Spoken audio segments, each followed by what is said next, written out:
The instruction given here by Lord Krishna concerns that of the mystic yogi, the path of the dhyana yogi, the meditational yogi, and the path of the devotee in the modern world is different in many ways.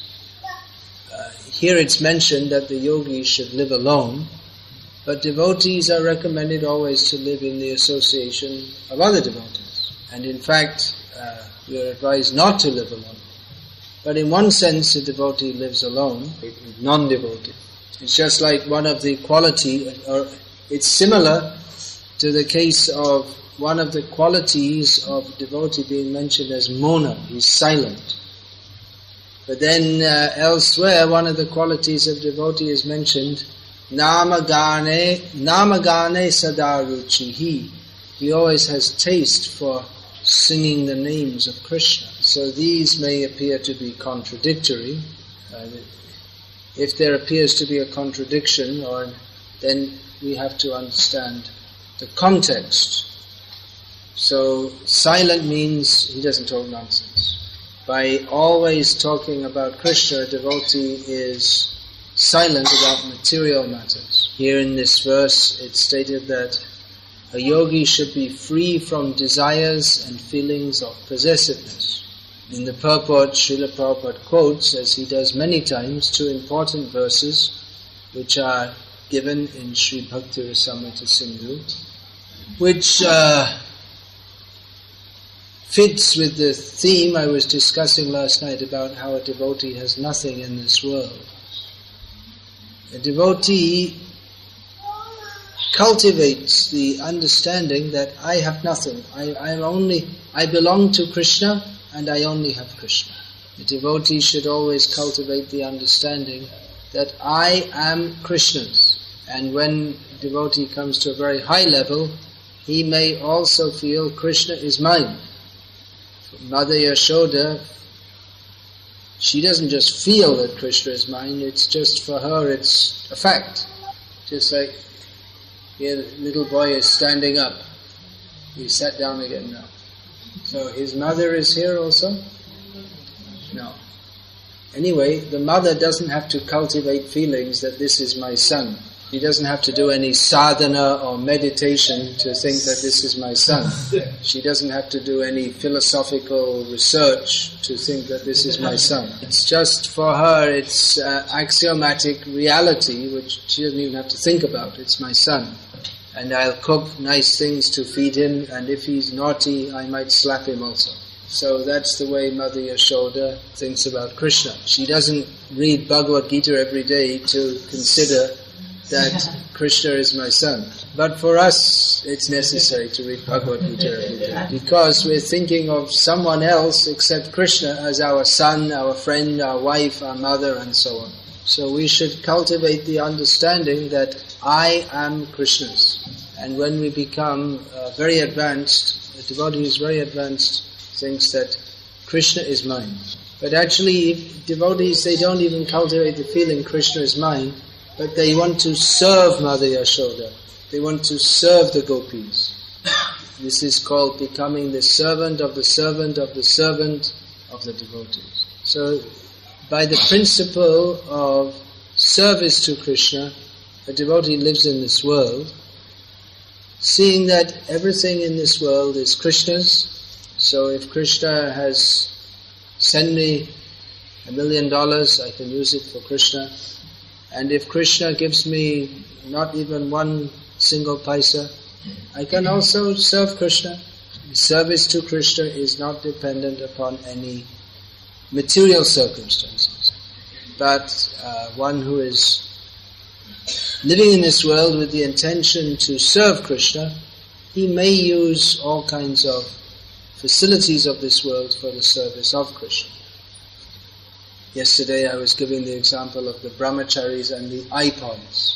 Now, a devotee should be satisfied to serve Krishna in all circumstances.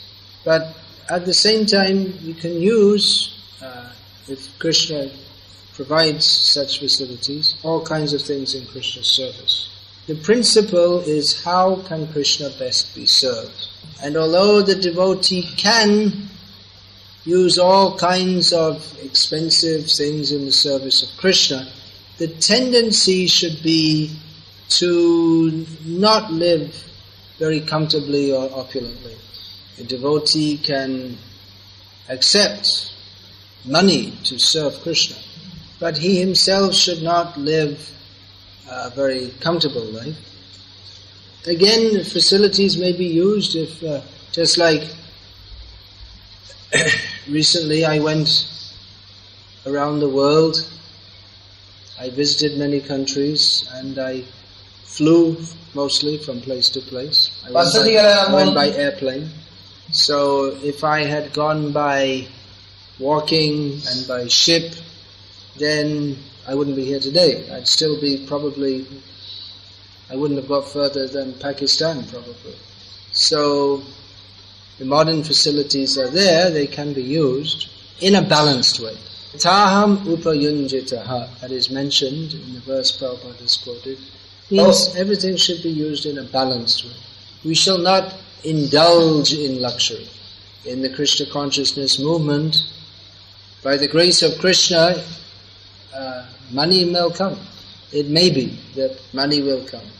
I personally experienced several years of living in acute financial circumstances when our movement was just getting established in different countries. But now our movement is quite well established in various parts of the world, and at least in most of India there's quite a good regard for our movement, and many people want to offer financial contributions to this movement, which is good. We can use that in Krishna's service. But we should not be attracted by that financial upswing, nor should we take it for granted.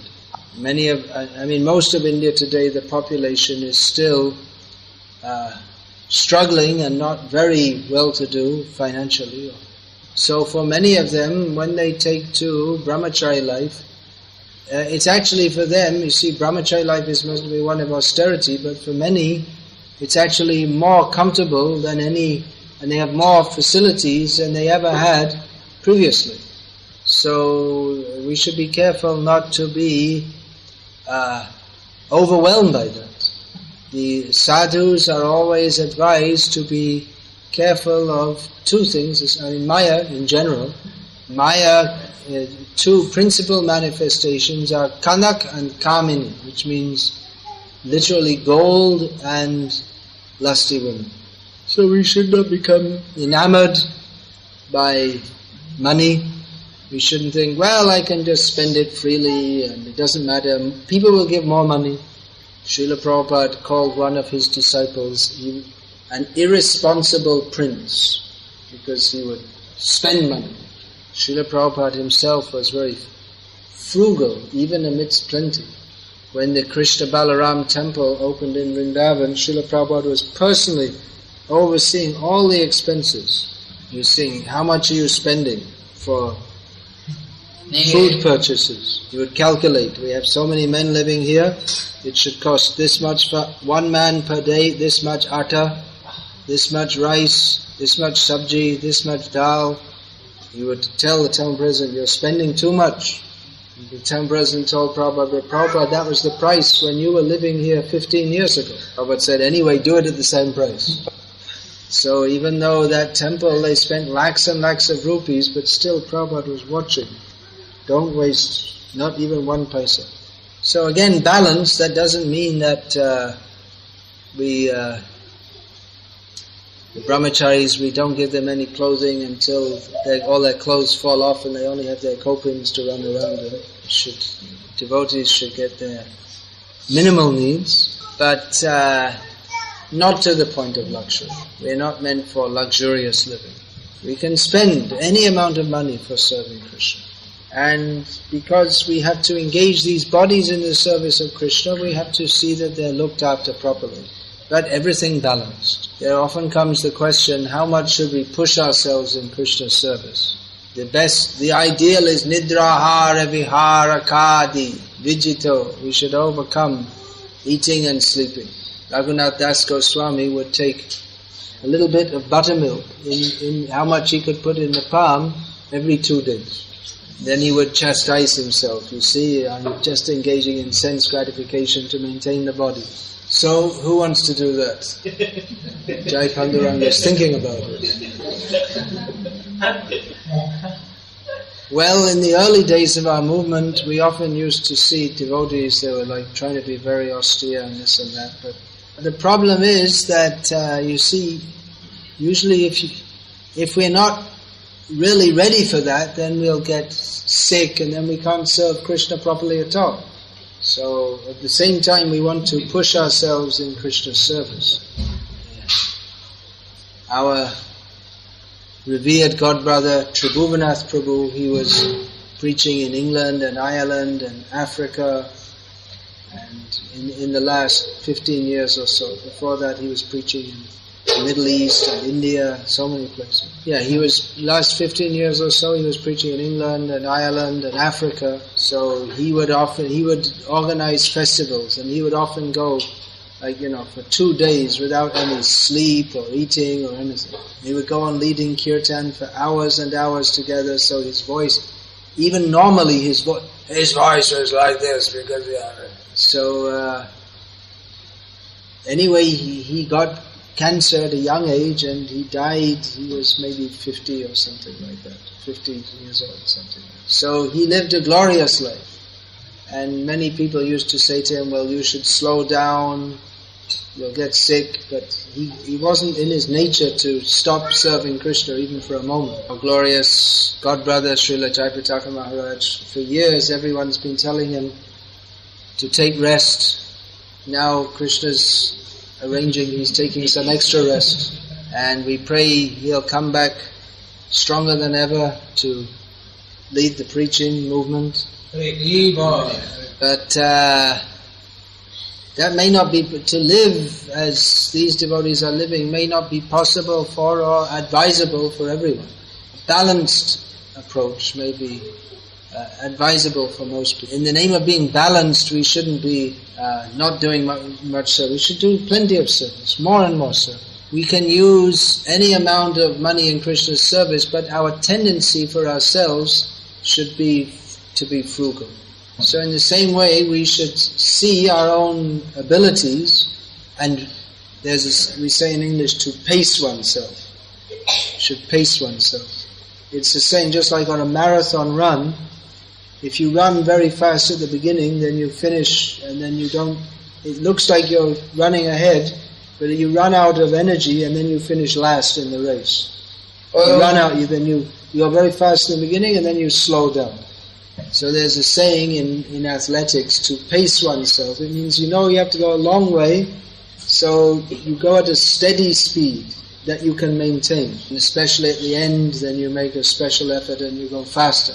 So in devotional life also, we may pace ourselves. Instead of thinking, okay, I have to surrender to Krishna. So immediately, everything finished. A little bit of buttermilk every 2 days. We can maintain that for about 2 days. So it's better to take prasadam regularly. But the tendency should be, while we're being balanced, also ready to push ourselves. Just like some of you go to Tiruvannamalai on the Purnima. And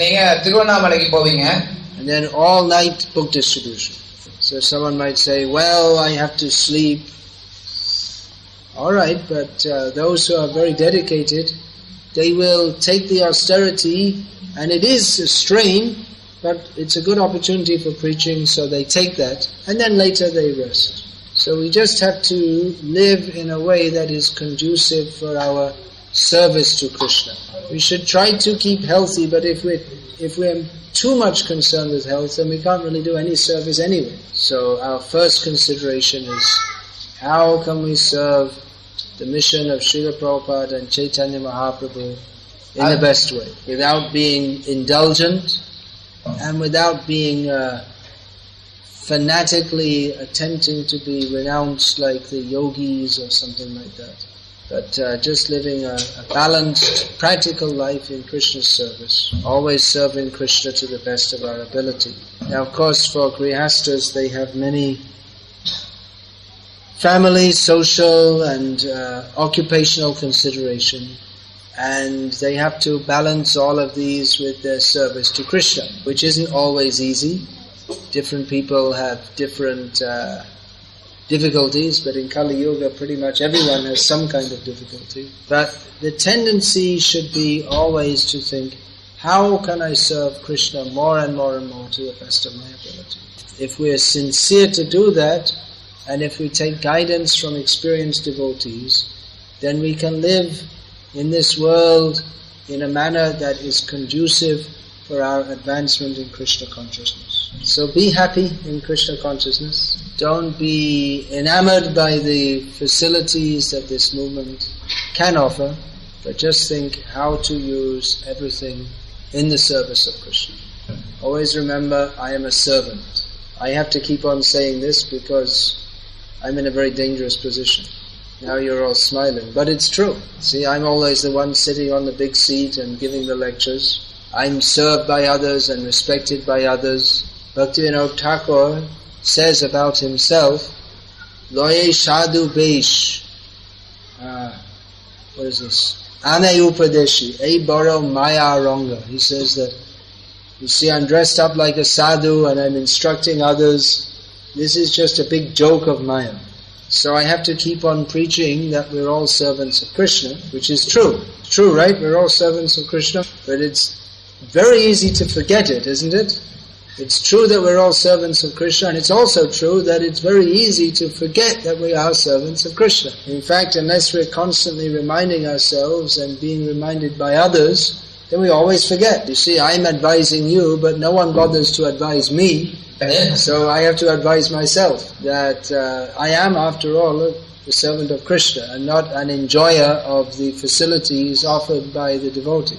Srila Bhaktisiddhanta Saraswati Thakur, he said that if a guru thinks that he is the enjoyer of the facilities offered by his disciples, then the first uka in guru becomes deleted. That means the word changes from guru to goru, which means a cow.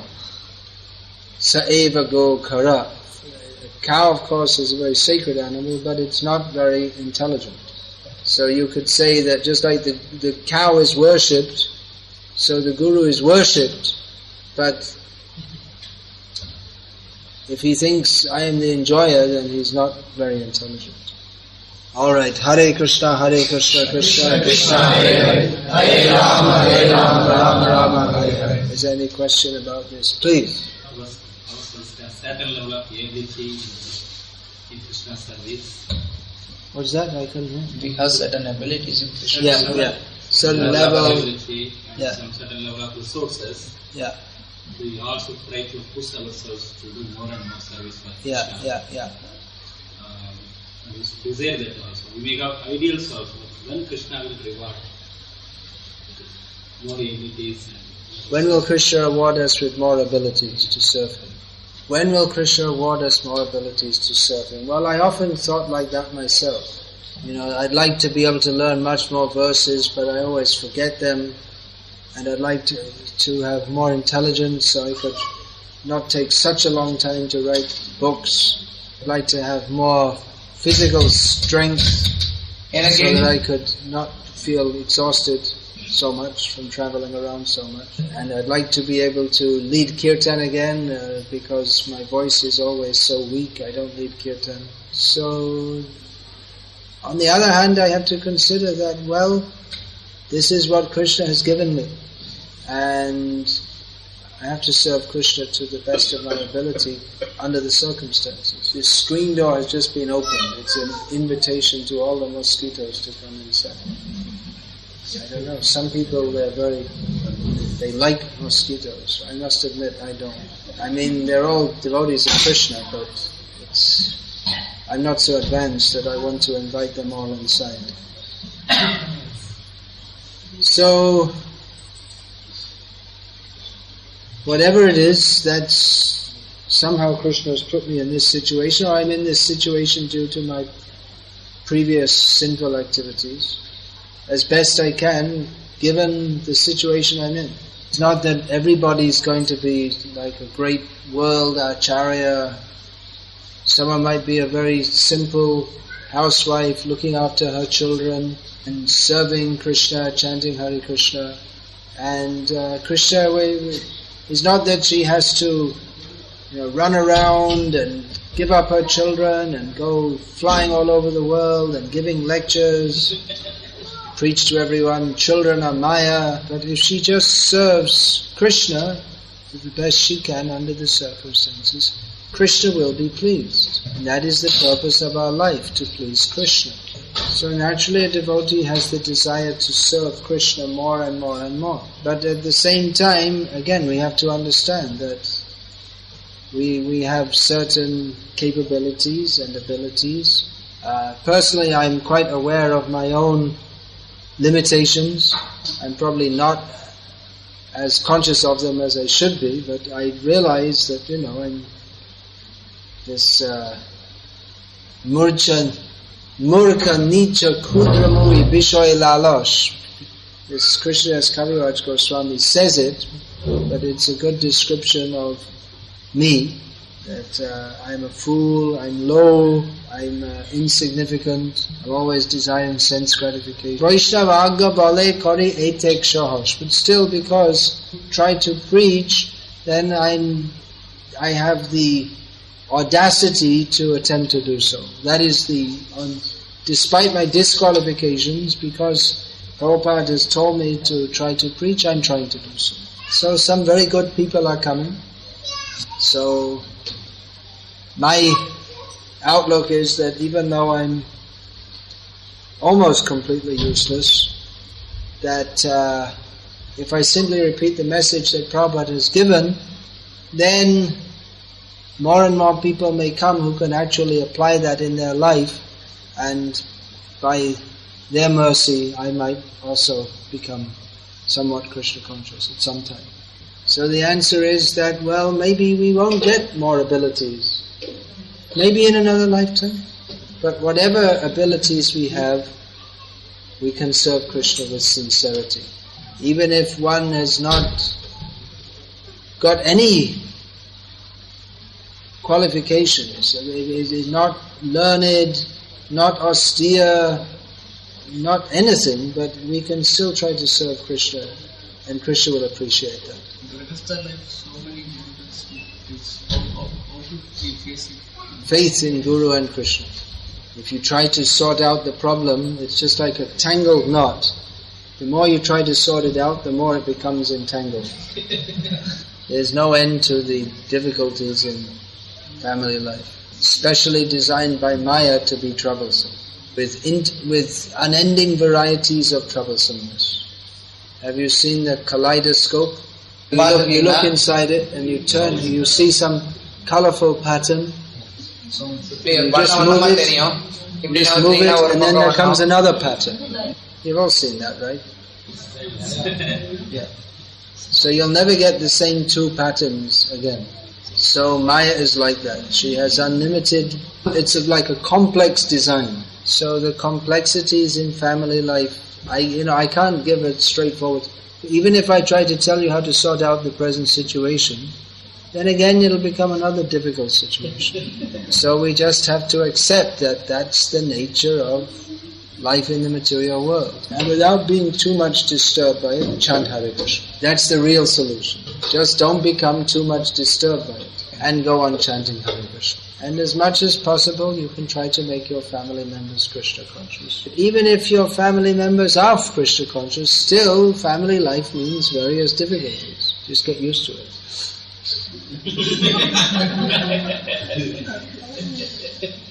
Solution is chant Hare Krishna. Take shelter of Krishna. Bhaktivinoda Thakur, he expressed great happiness living at home. He described how he's worshipping the deity and playing kirtan and associating with devotees at home. And in this way he saw his whole home life Jaidina Grihe Bhajana Deki Grihe Te Goloka Bhai. His whole home situation seemed just like Golok Vrindavan. So if we're absorbed in Krishna, then we'll see Krishna everywhere. Hare Krishna. Anything else? Well, a devotee, just by being a devotee, develops all good qualities. Yasya asti bhakti bhagavatya kinchana sarvair gunais tatra samasate sura. You know that verse, right? So get the translation? So one of the good qualities of a devotee is he thinks, I don't have any good qualities. Hare Krishna, Krishna Krishna, Hare Hare, Hare Rama, Rama Rama, Hare Hare. Rambanandri. Sorry, I didn't learn any more Tamil. But I don't Nityananda to learn Tamil. You see, I'm getting my disciples to do all the things which I should do. So now there will be distribution of delicious Krishna prasadam. Not taking only this much buttermilk every 2 days, they can take prasadam. Many thanks to the prasadam team, the ladies who last few years they're coming and they're the prasadam team. Very happily, very nicely. So prasadam team ki jai. Hare Krishna.